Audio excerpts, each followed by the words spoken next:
So here I have a giant stress ball. I always wanted to know what's inside of it. Well, let's check it out. Wow.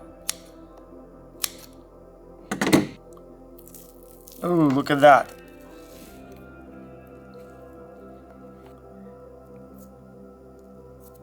Ew.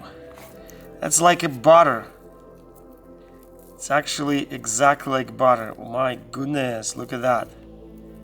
I did not know that it's something like butter inside of it. Look at that.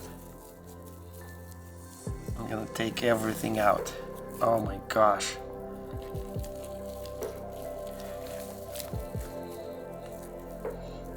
I actually have no idea what is it.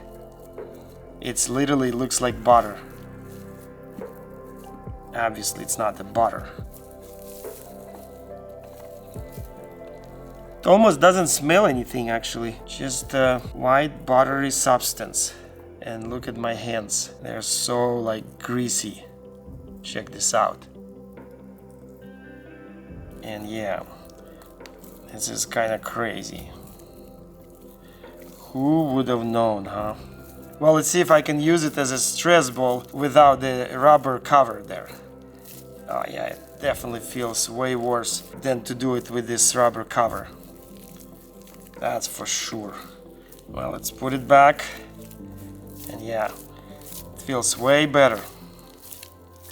Well, if you ever wanted to know what's inside of a stress ball, especially the giant stress ball, now you know. These things.